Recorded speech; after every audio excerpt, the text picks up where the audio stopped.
Amalek vint combattre Israël. Le verset 9, Moïse dit à Josué, choisis-nous des hommes. Et Josué, au verset 10, Josué fit ce que lui avait dit Moïse, l'obéissance. Lorsque Moïse élevait sa main, Israël était le plus fort. Et lorsque Moïse baissait sa main, Israël était faible. Et Amalek était le plus fort. Ça, c'est le constat. Lorsque Moïse éleva sa main, Israël était le plus fort. Lorsque Moïse baissait sa main, Amalek était le plus fort. Alors, le main de Moïse se fatigue. Au verset 12, Aaron et Hur, ils prirent une pierre. Ils placèrent la pierre sous Moïse et ils montent dessus afin de soutenir les mains de Moïse. Et la Bible dit, ça c'est prophétique, les mains de Moïse restèrent jusqu'au coucher du soleil. C'était pour vous faciliter la mémoire. Bénissons le Seigneur. Je ne cesserai jamais de le répéter. C'est par le souffle de vie que nous faisons ce que nous faisons. Le texte que nous venons de lire, c'est dans un contexte de guerre. Amalek vint combattre. C'est un contexte de guerre. La Bible n'a pas dit Israël vint combattre Amalek. Mais la Bible dit Amalek vient combattre Israël. C'est toujours l'ennemi qui commence la tentation. C'est toujours l'ennemi qui commence la provocation. Et c'est toujours lui qui finit toujours par perdre. C'est de cette façon qu'il perdra aujourd'hui au nom de Jésus. Alors, les Amalécites sont les descendants d'Amalek. Amalek, c'est le petit-fils de Saoul. Cette tribu nomade vivait dans une région désertique. Cette région était située entre la mer Morte et la mer Rouge. C'était par des pillages, par des raids, par des tueries et par des tentatives que ces Amalécites tueraient leur subsistance. Et l'arrivée des enfants d'Israël dans leur région, c'était une terreur. Parce que selon la prophétie, là où Israël piétinera, Dieu lui donne la possession. Alors Israël se retrouve dans une région qui ne lui appartient pas, dans un pays qui ne lui appartient pas. Et les Amalécites dans la terre. C'est ainsi que la Bible dit Amalek vient combattre Israël. C'est ainsi que Moïse parlera à Josué. Josué était le chef de l'armée à l'époque.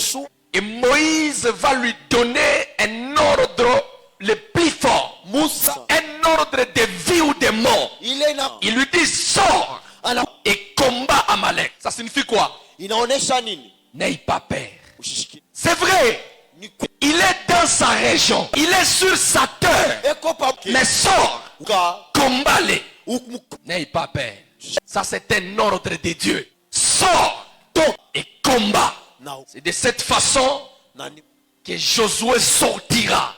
Conformément à la parole de Moïse, son leader. Quelle obéissance dans les services. Un ordre de vie ou de mort. Une terre qui ne vous appartient pas. Mais il est sorti. Et ça c'est la première mention de Josué dans la Bible. Et cet homme est sorti conformément à la parole de Moïse. Et Moïse lui dit vas-y. Parce que Moïse savait que Dieu était de leur côté. Dieu est de ton côté. Le plus important, sors et combat. Moïse lui dit ceci. Moi je monterai sur une colline Ah, cet homme est tellement prophétique. Au lieu d'entrer dans la guerre, mais il lui dit ceci. Moi, Aaron et Hur, nous monterons sur une colline. Pendant la guerre, Moïse sur une colline. Et Israël commence la guerre avec Amalek. Alors il y a un grand constat. Pendant que Moïse était sur une colline, Hur et Aaron constatent un élément. Lorsque Moïse élevait sa main, Israël était le plus fort. Lorsqu'il baissait sa main, Amalek était le plus fort. Moïse regarde le peuple. Il tient. Il baisse ses mains. Israël a été frappé. Il dit non, il y a un sérieux problème. Il élève ses mains. Israël devient le plus fort. Aaron et Hur d'aller récupérer une pierre. Lorsque les mains de Moïse sont totalement fatiguées, depuis qu'il a élevé ses mains, totalement fatigués, alors Hur et Aaron sont allés récupérer une pierre. Ils placèrent la pierre sous Moïse et montent sur la pierre. Ils s'assit l'un de l'autre côté et l'autre de l'autre côté, et ils soutiennent les mains de Moïse. Et les mains de Moïse sont restées fermes jusqu'au coucher du soleil. C'est de cette façon que Josué vainquit Amalek, que Josué remporte la victoire. Et ici, il y a trois grandes tendances prophétiques. La première tendance prophétique, dans ce texte, on nous parle de Moïse, on nous parle du prophète Aaron, on nous parle de Hur. Et Moïse représente Dieu. Que Dieu avait dit à Moïse, je te ferai Dieu devant Pharaon. Aaron, c'est un prophète. Un prophète, c'est un porte-parole. C'est-à-dire, porte la parole de Dieu. C'est lui qui porte la parole de Dieu. C'est qu'il est la parole de Dieu. Et Aaron représentait Christ. La Bible dit, Christ est la parole de Dieu. Il est celui qui porte la parole de Dieu. Et c'était le rôle d'Aaron. Lui soutenait les mains de Moïse. Et ça, c'est l'image du Saint-Esprit dans sa qualité de paraclétos. Ce qui signifie, c'est lui qui vient en aide. C'est un assistant. C'est un plaideur. Un défenseur. Il défend la main de Moïse pour que la main ne tombe pas. L'objectif, c'est de remporter la victoire. Mais bien aimé, ce que j'aime, c'est que dans ces combats, les enfants d'Israël, il y avait Dieu dedans. Il y avait Jésus-Christ dedans. Il y avait le Saint-Esprit dedans. Dieu, dans sa Trinité, était présent dans une guerre. Et il était pour les enfants d'Israël. Et pour nous, si Dieu pour nous, si Dieu est pour nous, qui est celui-là qui sera contre nous? La deuxième pensée prophétique, ce texte nous parle de la pierre placée. Ce texte nous parle de Moïse, Aaron et Hur. Cette pierre, c'était le symbole de Jésus.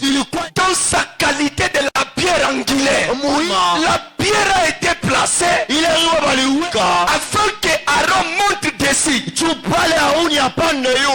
Hur monte dessus. Autrement dit, cette pierre était le fondement d'Aaron et Hur. C'était la base qui donnait de l'énergie à Moïse afin que le peuple d'Israël remporte la victoire. La Bible dit, je mets en Sion une pierre angulaire. Cette pierre choisie est précieuse. Si quelqu'un croit en elle, il ne sera point confus. Et Moïse a crié à ça. Aaron a crié à ça. C'est pour ça qu'ils sont montés. L'objectif était de soutenir les mains. Et le prophète Aaron, en tant que prophète, c'est que c'est un ministre de Dieu.